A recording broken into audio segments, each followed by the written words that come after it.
नमस्कार दोस्तों, मैं जितेंद्र कुमार। आशा करता हूं कि आप सभी अच्छे होंगे। हमारे यूट्यूब चैनल स्टडी रूम में आपका स्वागत है। आज हम क्लास 6 की एनसीईआरटी का चैप्टर नंबर 2 कंप्लीट करेंगे। चलिए आइए अब अपने टॉपिक पर चलते हैं। दोस्तों, आज हम आरंभिक मानव की खोज में हम आरंभिक मानव की खोज,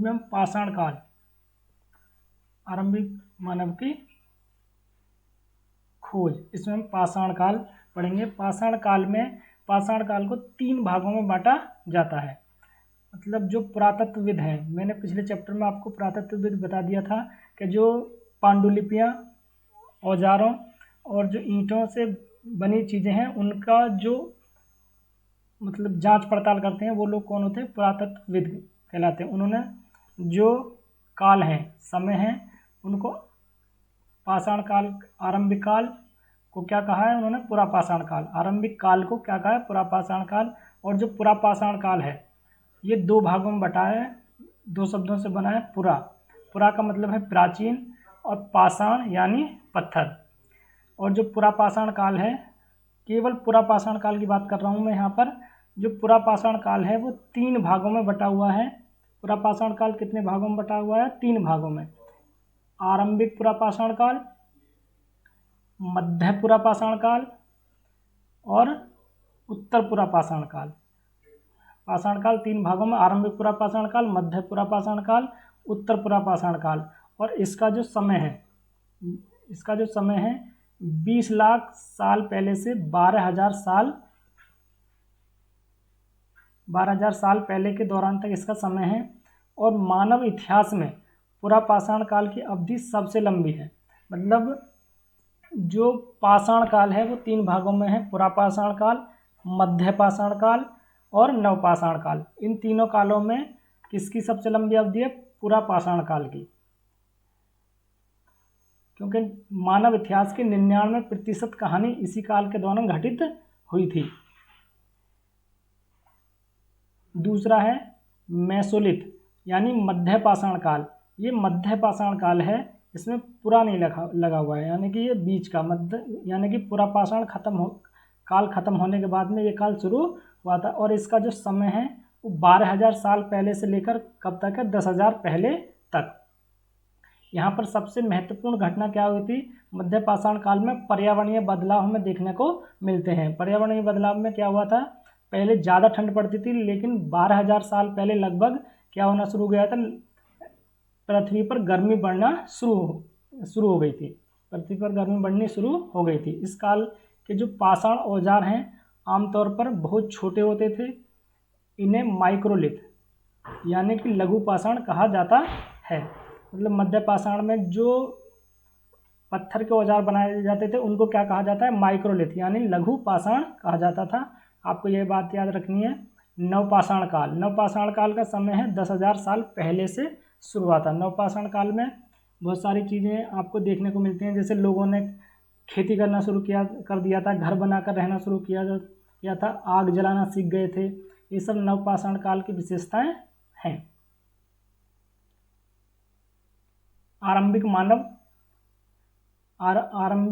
मानव आखिर वे इधर उधर क्यों घूमते थे? ये क्यों है? जो आरंभिक मानव थे वे इधर उधर क्यों घूमते थे?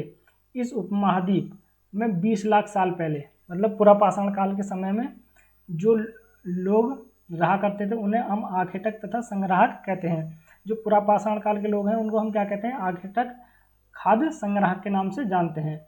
आखेटक खाद्य संग्राहक समुदाय के लोगों को एक जगह से दूसरी जगह घूमने के कितने 4 से या 5 कारण रहे होंगे। नंबर 1, भोजन की तलाश में। वो एक स्थान से दूसरे स्थान पर जाते थे। मतलब एक स्थान पर मतलब संसाधनों की कमी हो जाती होगी, इसलिए एक स्थान से उन्हें दूसरे स्थान पर जाना होता होगा। जानवरों के शिकार के लिए। अब जानवर एक जगह तो रुकते नहीं हैं। जानवर एक जगह ना रुकने के कारण वो उनके पीछे पीछे क्या करते होंगे? उनके पीछे, जानवरों के पीछे पीछे जाते होंगे और एक स्थान से दूसरे स्थान पर पहुंच जाते होंगे। उपयुक्त मौसम की तलाश में। अब कहीं पर गर्मी पड़ती है, कहीं पर ज़्यादा वर्षा होती है, इसलिए अच्छे मौसम की तलाश में वो एक स्थान से दूसरे स्थान पर चले जाते होंगे। पानी की तलाश में। कहीं कहीं में पानी की कमी हो जाती होगी तो वो जो पानी के नए स्रोतों के तलाशते तलाशते वो दूसरी जगह पहुंच जाते होंगे। नाते रिश्तेदारों या मित्रों से मिलने, कुछ लोगों से उनका मेल जोल बढ़ गया होगा, तो इस कारण से वो उनसे मिलने भी जाते रहते होंगे। ये क्वेश्चन पूछा गया है कि जो आर्किटेक्ट थे उनके एक स्थान से दूसरे स्थान पर जाने के क्या कारण हो सकते हैं। उसमें 3 कारण तो इसमें दिए हुए थे और चौथा कारण अलग दिया हुआ था। आप क्वेश्चन सोल्व करके देख सकते हैं। अब आरंभिक मानव की हमें जानकारी कैसे मिलती है। जो आर्किटेक्ट और खाद्य संग्राहक थे, मतलब 20 लाख साल पहले जो आर्किटेक्ट और खाद्य संग्राहक थे, यानी कि आरंभिक मानव द्वारा निर्माण और उपयोग किए जाने वाले उपकरणों के द्वारा, मतलब वो कौन कौन से उपकरण औजार प्रयोग करते थे, जैसे पत्थर, लकड़ियों और हड्डियों के औजार, वो इनके औजार बनाकर उपयोग करता था। उस चीज़ से हमें आरंभिक मानव की जानकारी मिलती है। रहने की जगह निर्धारित करना कि लोग, वो आर्किटेक्ट और खाद्य संग्राहक जो कहाँ रहते थे। भीमबेटका कहाँ है, मध्य प्रदेश में है। होसंगी कर्नाटक में है। और कुरनूल गुफाएं कहाँ पर हैं, आंध्र प्रदेश में। ये ऐसे पुरास्थल हैं जहाँ आर्किटेक्ट और खाद्य संग्राहकों के होने के प्रमाण मिले हैं। मतलब यहाँ पर लोग गुफाओं में रहते थे, बरसात से बचने के लिए, धूप से बचने के लिए, जानवरों से बचने के लिए वो गुफाओं में रहते थे। इनके अलावा और भी कई पुरास्थल पर आर्किटेक्ट खाद्य संग्राहक रहते थे। मतलब इन स्थानों पर तो रहते ही रहते थे, भीमबेटका, होसंगी, कर्नूल, और लेकिन दूसरी जगहों पर वो रहते थे। कई पुरास्थल नदियों और झीलों के पास पाए गए हैं। नदियों के पास वो इसलिए रहते होंगे कि उन्हें आसानी से पानी की उपलब्धता हो जाती होगी। पुरास्थल क्या होता है, उस स्थान को कहते हैं जहाँ औजार, बर्तन और इमारत जैसी वस्तुओं के अवशेष मिले हैं। मतलब पूरा मतलब प्राचीन, और स्थल माने स्थान, वे स्थान जहाँ पर औजार मिले हैं, बर्तन मिले हैं, इमारतें मिली हैं, उनके मतलब अवशेष मिले हैं, उनको हम पुरास्थल कहते हैं। उद्योग स्थल, जहाँ लोग पत्थरों से औजार बनाते थे। कभी कभी लोग इन स्थलों पर कुछ ज़्यादा समय तक रहा करते थे। ऐसे स्थलों को आवासीय और उद्योग स्थल कहा जाता है। मतलब आज के जैसे फैक्ट्री नुमा है, फैक्ट्री में जैसे सामान बनाया जाता है, वैसे ही यहाँ पर ये उद्योग स्थल कहा गया है जहाँ पर वो औजारों का निर्माण करते थे। ये बहुत पूछा जाता है कि भीमबेटका किस राज्य में पड़ता है, तो भीमबेटका मध्य प्रदेश में है। और ये पुरापाषाणिक स्थल है, आपको याद रखना है कौन सा स्थल है, पुरापाषाणिक स्थल है। और यहाँ पर आवास बनाकर रहते थे। आवास ये पुरा स्थल है जहाँ लोग रहा करते थे। इन गुफाओं में इसलिए रहते थे क्योंकि उन्हें यह बारिश, धूप और हवाओं से राहत मिलती है। भीमबेटका में तीनों काल की, यानी कि पुरापाषाण काल की, मध्यपाषाण काल की और नवपाषाण काल की चित्रकारी मिलती है। मतलब यहाँ पर क्या मिलते हैं, शैल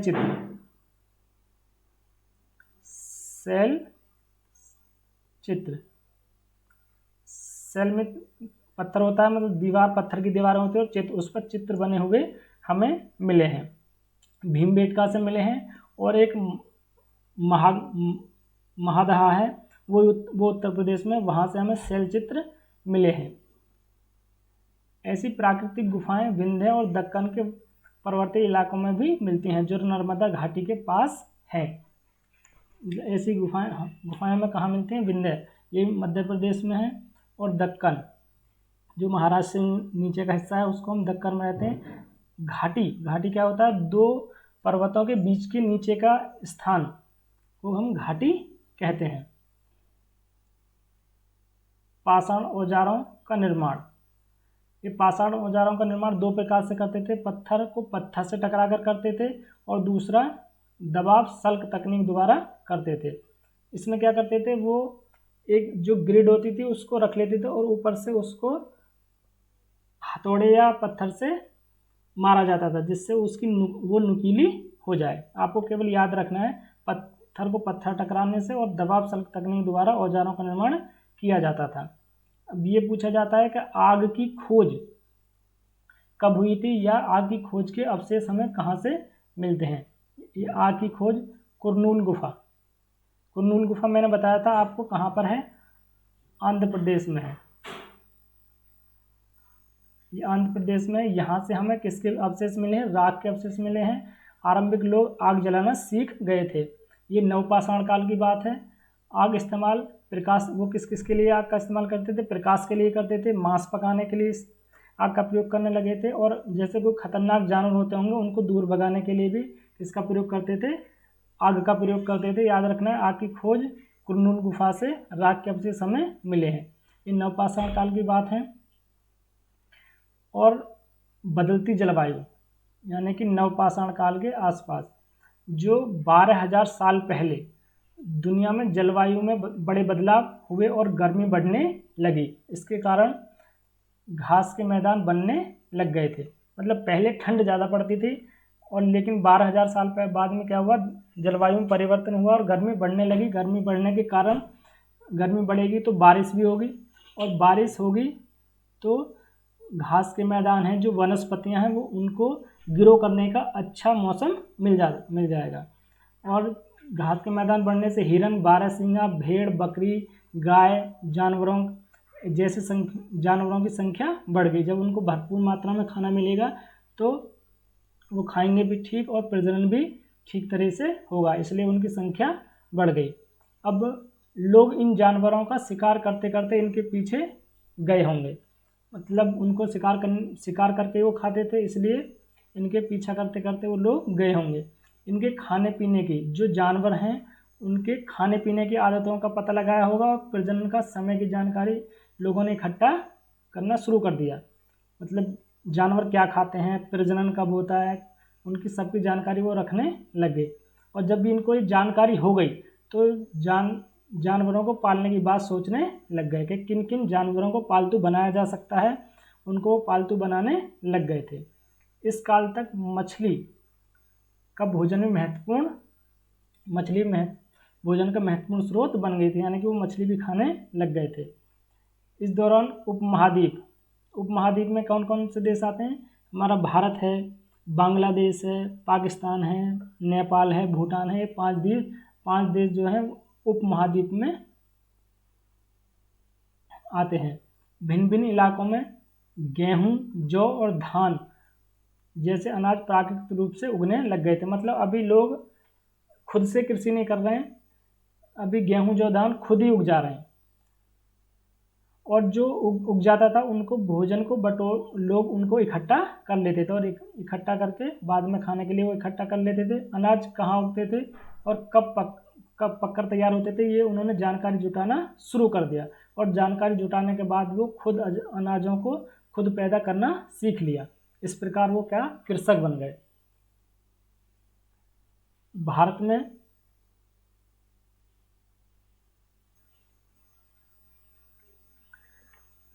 भारत में पुरापाषाण युग के दौरान शुतुरमुर्ग होते थे। आपसे पूछा जा सकता है कि शुतुरमुर्ग भारत में कब मिलते थे? तो कब मिलते थे? पुरापाषाण युग में। शुतुरमुर्ग भारत में कब थे? पुरापाषाण युग में, यानी कि 20 लाख साल पहले। और इस बात के हमें साक्ष्य कहाँ मिलते हैं? महाराष्ट्र के पटने। महाराष्ट्र में एक जगह है पटने, ये एक पुरा स्थल है, वहाँ से शुतुरमुर्ग के अंडों के अवशेष हमें मिले हैं। इनके कुछ छिलकों पर चित्रांकन भी किया गया है। इन अंडों से मनके भी तैयार किए जाते थे। मनके हार बनाने के काम आते हैं, वो छोटे छोटे मोती जैसे, उनको क्या कहते हैं हम? मनके। तो आपसे पूछने लग जाए कि शुतुरमुर्ग के हमारे भारत में कब मिलते थे? पुरापाषाण युग में मिलते थे। इस बात की हमें जानकारी कहाँ से मिलती है? महाराष्ट्र के पटने पुरा स्थल से मिलती है। होसंगी, ये कहाँ पर था? कर्नाटक में। यहाँ पर पुरापाषाण युग के कई पुरास्थल मिले हैं। कौन से युग के मिले हैं? पुरापाषाण युग के। पुरापाषाण युग मैंने बताया था आपको 3 भागों में बटा हुआ है। आरंभिक पुरापाषाण काल, मध्य पुरापाषाण काल और उत्तर पुरापाषाण काल। पुरापाषाण काल के अलग अलग कार्यों में लाए जाने वाले कई प्रकार के औजार भी हमें यहाँ से मिलते हैं। फ्रांस की एक गुफा के चित्र लगभग 20,000 साल पहले से लेकर 10,000 साल पहले के बीच के बनाए गए होंगे। मतलब फ्रांस में 100 साल पहले 4 स्कूली छात्र थे, उन्होंने एक गुफा की खोज की थी। वहाँ की जो गुफा है वहाँ 20,000 साल पहले के चित्र बने हुए हमें मिले हैं। उसमें चित्र किस किस के बने हैं? जानवरों, जंगली घोड़े, गाय, भैंस, गेंडा, रेंडियर, बारहसिंगा और सुअरों को गहरे चमकीले रंगों से चित्रित किया गया है। अब आपसे ये पूछा जा सकता है कि जो रंग बनाए गए थे वो किससे बनाए जाते थे, तो रंगों को लोहे अश्क और चारकोल जैसे खनिजों से बनाया जाता था। याद रखना है, लोहे अश्क और चारकोल को इनको मिलाकर अपनी उनकी एक विधि होगी, इससे जो आज तक वो अच्छी तरह से हमें दिख रहे हैं, इतने साल पहले के चित्र भी हमें दिख रहे हैं। और अब मैं 3-4 चैप्टर पढ़ाने के बाद या इस क्लास 6 के एनसीईआरटी के बाद आपको क्वेश्चन भी कराऊंगा। आप कमेंट करके बताएं आपको वीडियो कैसी लगी। Thank you.